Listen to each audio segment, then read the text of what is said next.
Welcome back to Grimverse History, where we uncover the strange and forgotten sides of history. Tonight we step into the shadows left behind after the fall of Constantinople to uncover what happened to Princess Theodora in the aftermath of Sultan Mehmed II's victory. When Constantinople fell, the world remembers the cannons, the walls, the crown. Few ask what happened after the fires dimmed. Fewer still ask what became of the women whose names quietly disappeared. There is one princess whose fate was never meant to be spoken aloud. You step through a shattered gate, the stone beneath your feet is still warm from fire. Somewhere nearby, metal scrapes against stone. If these quiet journeys into the past bring you comfort, gently like this video, subscribe and turn on notifications so we can return here together. Let the noise of your day loosen its grip. It is the year 1453. Constantinople has fallen. The city holds its breath, and behind the closed doors of the conquered palace, a young woman waits, unaware that history has already decided to forget her. The walls of Constantinople. Walls that had stood for over 1,000 years. Walls that had repelled countless invasions. Walls that protected the last remnant of the Roman Empire. Finally fell. You stand before the breach. The stone beneath your feet is cracked and blackened. The air still vibrates with echoes of impact. Sultan Mehmed II, just 21 years old, rode through the shattered gates of the city that every Muslim conqueror had dreamed of taking since the days of the Prophet Muhammad. Cannons so large they required 60 oxen to move, crews of hundreds to operate them. 53 days of watching the ancient walls crack and crumble under the impact of stone balls, weighing over half a ton each. 53 days of dwindling food supplies, shrinking numbers of defenders, and the growing certainty that the city that had survived for 1,123 years was finally going to fall. Emperor Constantine C. Palaiologos, the last Roman emperor, knew the end was coming. On the night of May 28th, he gathered his remaining nobles and commanders in the Hagia Sophia, the magnificent cathedral that had been the heart of Orthodox Christianity for nearly 1,000 years. They prayed together, Orthodox and Catholic, side by side, their theological differences finally meaningless in the face of the Ottoman army surrounding them. Constantine removed his imperial regalia. He wanted to die as a soldier, not as an emperor. You feel the stillness in the cathedral, the weight of a final night pressing down on every breath. When the walls were finally breached in the pre-dawn hours of May 29th, Constantine threw himself into the gap, fighting alongside common soldiers, and was killed in the chaos. His body was never definitively identified. Some say he was decapitated and his head sent to Mehmed. Others claim he died anonymously among piles of corpses, stripped of anything identifying him as emperor. Either way, the Roman Empire, which had begun with Augustus in 27 BC and continued through the Byzantine period, ended with Constantine XI, dying in a desperate last stand. But while Constantine chose death, others in the imperial family and Byzantine nobility tried to survive. And this is where Theodora's story truly begins. Princess Theodora was not Constantine's daughter. He had no children. She was related to the imperial family through a complex web of Byzantine noble marriages, possibly a niece or cousin to the emperor. The exact nature of her relationship to Constantine has been deliberately obscured in the record, possibly to distance the imperial family from what happened to her later. What we know for certain is that she was young, probably between 14 and 17 years old, that she was considered exceptionally beautiful even by Byzantine standards, where beauty in noble women was cultivated as a political asset, and that she was unmarried, which was unusual for a Byzantine princess of her age and status. Why was she unmarried? Byzantine princesses were typically married by age 13 or 14 to seal political alliances.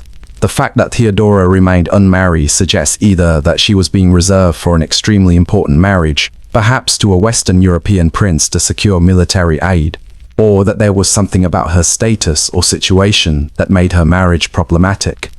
Some fragmentary sources hint that she may have been pledged to the church, destined to become a nun rather than a wife. This would explain both her unmarried status and the particular horror of what was about to happen to her when the walls fell and Ottoman soldiers poured into Constantinople. Women were assaulted in the streets. The elderly and infirm who couldn't be sold as slaves were often killed. This was standard practice for medieval sieges. We shouldn't romanticize either side's behavior, but Mehmed had given specific orders about certain targets: find the imperial family, find the high nobility, find the scholars and artists. These people were worth more alive than dead. They could be ransomed. They could be used as political pawns. Some nobles dressed in servants' clothing and tried to hide among commoners. Others barricaded themselves in churches, hoping that religious sanctuary would be respected. It wasn't. When Ottoman soldiers arrived at the palace, it was already partially on fire. Whether the Byzantines had set the fires to destroy valuable records and treasures rather than let them fall to the Ottomans, or whether the fires were started accidentally in the chaos, remain unclear. But one thing is certain: Ottoman soldiers operating under direct orders from Mehmed II's most trusted commanders began a systematic search of the palace complex.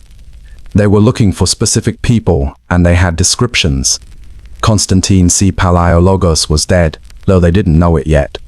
They would spend hours searching for his body. The Patriarch of Constantinople was captured alive in the Hagia Sophia. Theodora was found in the palace complex, hidden in what some sources describe as a chamber of the women, and others call a sanctuary dedicated to the Virgin. You feel the stillness of the room where she is discovered, a place meant for prayer and protection now broken open by armored hands. She was found by janissaries, members of the Sultan's elite infantry corps. Christian boys who had been taken from their families as children, converted to Islam, and raised as fanatically loyal soldiers. Theodora would have had the pale skin prized in Byzantine culture, elaborate hair styling, and clothing that even in crisis would have marked her as imperial nobility. The janissaries had a choice to make. They could claim her as their own captive, which would mean they could ransom her, or sell her, or keep her as a slave, or they could report her capture to their commanders and turn her over, which would mean a reward, but would mean giving up the much larger potential value of such a high-status captive. They chose to report her. She was brought under guard through the burning, chaotic streets of Constantinople, through scenes of slaughter and looting, toward the tent that Mehmed had set up outside the city walls. He had not yet entered Constantinople proper, waiting for the initial violence to subside. Before making his ceremonial entry, you walk beside her unseen. You hear the crackle of fire and the distant cries echoing between stone walls. A teenage girl, possibly destined for the church, definitely raised in the sheltered luxury of Byzantine nobility, suddenly thrust into the nightmare of a sacked city. She would have heard the screams of women suffering unspeakable abuses in the buildings they passed. She would have smelled the smoke and blood, and she would have known, because every Byzantine noble knew what typically happened to young women captured in sieges when she was brought before Sultan Mehmed II. Both their lives changed forever, but not in the way you might expect. Sultan Mehmed II was 21 years old when Constantinople fell, the same age that Alexander the Great had been when he began his conquest of Persia. This comparison wasn't accidental. Mehmed deliberately modeled himself on Alexander, studying the ancient conqueror's campaigns, and even visiting his tomb in Alexandria. You sense the weight of imitation, a young ruler measuring himself against legends carved in stone. But Mehmed had something Alexander never achieved: the conquest of Constantinople, the city that had repelled Arab sieges, crusader attacks, and countless other assaults for over 1,000 years. He was also, by the standards of his time, remarkably tolerant.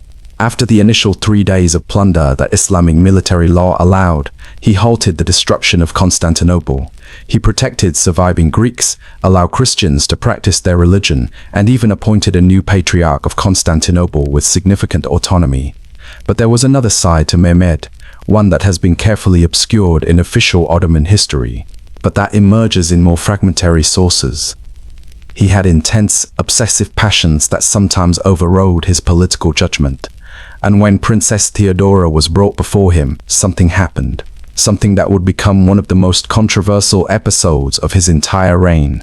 The exact conversation between Mehmed and Theodora is unknown, but we know several things happened during this initial meeting. First, Mehmed ordered everyone else to leave his tent, except for his most trusted translator and bodyguards. This was unusual. Typically, High-value captives would be questioned in the presence of multiple advisors and officials, both to witness their statements and to protect the Sultan from accusations of impropriety. The fact that Mehmed cleared the tent suggests he wanted privacy for reasons his advisors would have found problematic. You stand just beyond the tent flap, you hear voices drop to a hush. The night stretches longer than it should. Second, the meeting lasted an unusually long time. Sources vary from several hours to most of the day and into the night. For context, Mehmed was in the middle of consolidating his conquest of Al-Gharabli, the most important city in the Mediterranean world. He had military decisions to make, political arrangements to fund, a city full of soldiers and captives to control.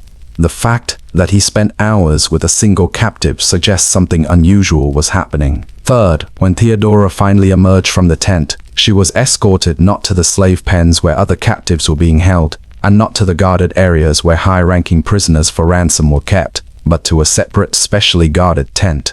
With furnishings that sources describe as suitable for a woman of quality, she was treated, in other words, as something between a hostage and a guest, a status that made no sense given her position as a defeated enemy. What happened in that tent? Mehmed became sexually obsessed with Theodora from the moment he saw her. He offered her incredible inducements. She could become his wife, with honors equal to his Muslim wives. She could keep her Christian faith. Her family would be protected and elevated to high positions in the Ottoman state. She would have wealth and power beyond anything the declining Byzantine Empire could have offered her. All she had to do was consent to marry him. According to these sources, Theodora refused. She was a Christian princess, possibly already promised to the church, certainly raised in a culture where marriage to a Muslim was considered apostasy. She would rather die than marry the man who had destroyed her city and killed her emperor.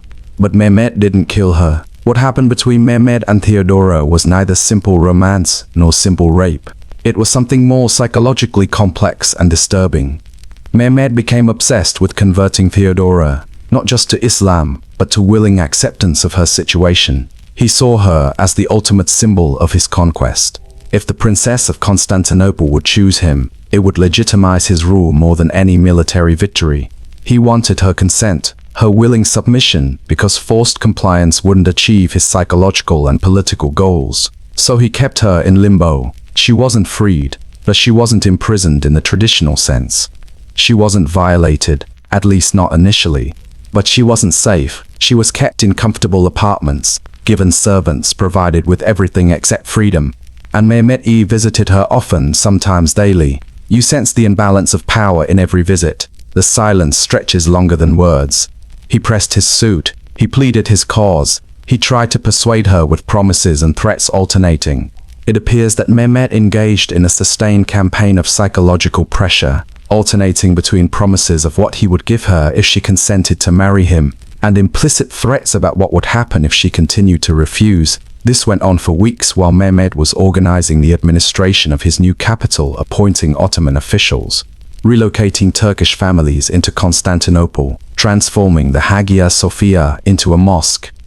While he was doing all these world historical tasks, he was also engaged in this private obsession with a teenage Byzantine princess who refused to yield to him. Why risk political complications over this one girl? But Mehmed's obsession intensified rather than diminished.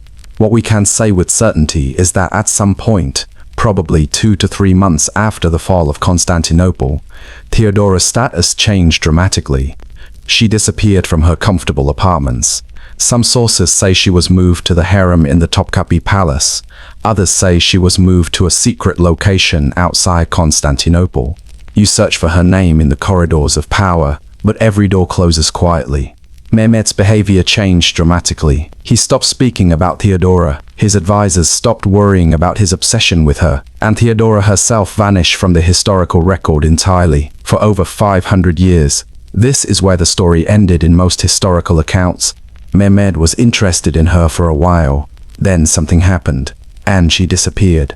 But in the 20th century, historians began finding fragments of what really happened. In 1923, nearly 470 years after the fall of Constantinople, a Turkish historian named Halil Nalguk discovered a damaged manuscript in the Ottoman archives in Istanbul. It was a private journal kept by a court physician during Mehmed II's reign.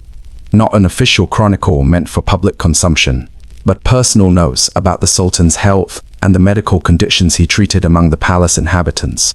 One section of this journal, badly damaged by water and with several pages missing, described treating a young woman in late 1453 or early 1454. The woman is identified only as a Byzantine captive, but the context makes it clear this was Theodora. The physician describes her as suffering from melancholia and refusal of food, and notes that she had bruising consistent with restraint and other physical symptoms that modern medical historians interpret as signs of severe psychological trauma. You lean closer to the page.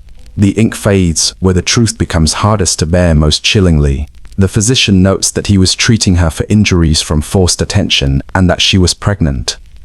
This fragment, combined with other pieces of evidence that emerged throughout the 20th century, allows us to reconstruct what probably happened to Princess Theodora. After weeks or months of resisting Mehmed's pressure to marry him willingly, Theodora's situation became untenable. Mehmed's patience ran out, or his advisors pressured him to resolve the situation, or perhaps his psychological obsession transformed into something darker. At some point, consent stopped being something he sought and became something he simply took. Whether this was a single assault or repeated attacks over time, the sources do not make clear. But what followed is documented in multiple sources. She became pregnant. He had already started styling himself Kaiser Erhum, Caesar of Rome. In official documents, he was preserving Christian churches, protecting the Greek patriarch, allowing Christians to practice their religion. His entire political strategy depended on being seen as a legitimate, even merciful ruler. A scandal involving the rape and forced pregnancy of a Byzantine princess would destroy that narrative completely. So, according to the fragments we can piece together, a decision was made. Theodora would be removed from Constantinople entirely. She would be hidden somewhere where the pregnancy could be concealed and the child dealt with quietly, and then, after everything was resolved, she would simply disappear from history. Multiple sources hint at where she was sent. A Venetian merchant's report from 1454 mentions hearing about a Greek woman of high birth being held at a remote estate in Anatolia. A Byzantine refugee chronicle mentions rumors of a princess who had taken a veil in a distant location, possibly code for being imprisoned. An Ottoman administrative document for the maintenance of a special guest with amounts that suggest someone of high status. What happened to the pregnancy? The court physician's journal breaks off before providing any conclusion. Other fragmentary evidence suggests several possibilities, all of them grim. There are unconfirmed reports of a woman matching her description appearing in Italy in the late 1450s, being sheltered by Greek refugee communities. But these reports are so vague and unverifiable that most historians dismiss them as wishful thinking. What we know with certainty is that by 1455, Theodora had completely vanished from all records. She is never mentioned again in any surviving document, Ottoman, Byzantine, or Western. It is as if she had never existed, and this erasure was deliberate. Ottoman official histories make no mention of her at all. The Byzantine refugee chronicles that initially mentioned her capture gradually stopped, including her in later versions. Copyists systematically removed references to her, suggesting organized censorship. Western European sources that had mentioned the scandal in the 1450s were later revised or corrected in subsequent editions. Why such thoroughgoing suppression? Because Theodora's story undermined everyone's preferred narrative. For the Ottomans, it contradicted the image of Mehmed as an enlightened, self-controlled ruler, and raised uncomfortable questions about how he treated conquered Christians. For the Byzantines, it was a humiliating reminder of their defeat and their powerlessness. Much easier to remember Constantinople's fall as a noble last stand than to remember what happened to the women after for Western Europeans who would spend the next several centuries fighting the Ottoman Empire. Theodora's story was too complex. It showed Mehmed II as neither a simple villain nor a romantic figure, but as a complicated, flawed human whose obsessions sometimes overrode his political judgment. You feel the discomfort in that complexity. It is easier to sleep with clean heroes and clean monsters, much easier to portray him as either pure evil or occasionally noble, rather than deal with the messy reality. So Theodora was erased. For over 500 years, she existed only in fragments and footnotes. Her story reduced to vague references that historians did not follow up on because they did not fit anyone's agenda. But her erasure tells us something crucial about how history is written. It is written by people with political motivations. The victors write history, yes, but so do the propagandists, the image makers, the people who benefit from certain stories being told and others being forgotten. You watch her name fade from the page, line by line, as if silence itself were an act of power. Theodora's fate, whether she died in childbirth, was killed to silence her, managed to escape, or lived out her days imprisoned in obscurity, we may never know for certain. The journey slows now, the echoes grow faint, the night exhales. Somewhere behind us, stone corridors cool, a candle guttering in a distant chamber. You can almost hear it, the low hum of wind over broken walls. If these whispered journeys bring you calm, you're welcome to stay with us, a gentle, like a quiet subscribe. A shared story passed softly along. Goodbye, and we will meet again.